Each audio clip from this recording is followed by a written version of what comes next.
Welcome, dear friends. I'm Sebastian Gorka, in for Rob Schmitt tonight.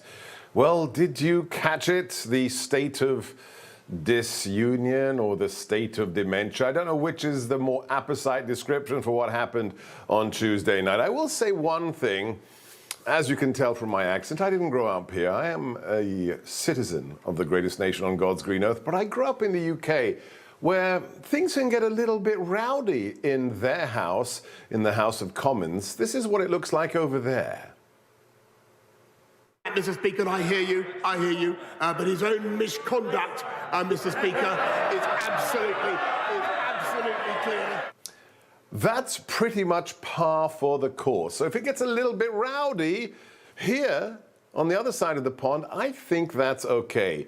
But when the man giving the State of the Union, when he starts shouting for no reason at all, it does get a little bit confusing. Here's a moment from Tuesday night that I'm still trying to work out. Name me a world leader who changed places with Xi Jinping. Name me one. Name me one. What does he mean? A leader who wants to swap places with the dictator in China? It makes no sense. However, when it's just an outright lie, I'm glad to see the Republicans grow a bit of backbone and say, sorry, that will not stand. The biggest lie of the evening, amongst the many we could choose from, is that Republicans want to do away with Medicare. Here's a reminder. Some of my Republican friends want to take the economy hostage. I get it, unless I agree to their economic plans. All of you at home should know what those plans are. Instead of making the wealthy pay their fair share, some Republicans want Medicare and Social Security to sunset. I'm not saying it's a majority. Let me give you, anybody who doubts it, contact my office. I'll give you a copy. I'll give you a copy of the proposal. That means Congress doesn't vote. Well, I'm glad to see you. And I tell you, I enjoy conversion. What is he talking about? When it's not the incomprehensible and when it's not outright lies, now and again, the truth peeked through the state of delusion. And here he is telling all the world what he thinks of your Second Amendment rights.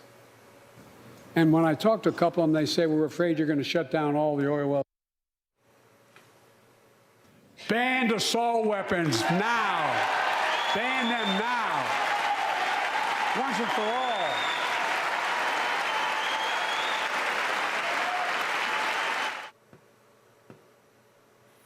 Again, why did he say banned in the past tense?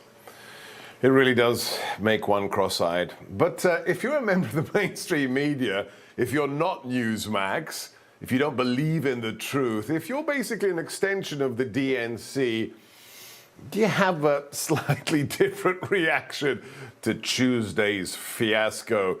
Here's a little taste. Listen, it was one of his most, I think we all agree, it's one of his most successful speeches. The bipartisan theme did come through, and I thought that Biden did a remarkably good job. I think was skillfully designed and executed. Stunning. The level of mendacity. They are simply propagandists. However, we can congratulate from the oldest president in American history to the youngest governor serving today. A former colleague of mine, a friend of mine, Sarah Huckabee Sanders, had the official response. And in just this little excerpt, she summarized the choice standing before us so very eloquently. Every day we are told we must partake in their rituals, salute their flags, and worship their false idols. All while big government colludes with big tech to strip away the most American thing there is, your freedom of speech. That's not normal. It's crazy. and it's wrong. Normal, vice crazy. These are your options. It's that simple. And thank the good Lord, in 2 years' time, we will get to choose. What happens until then? Can there be a little bit of pushback, at least in the House of Representatives?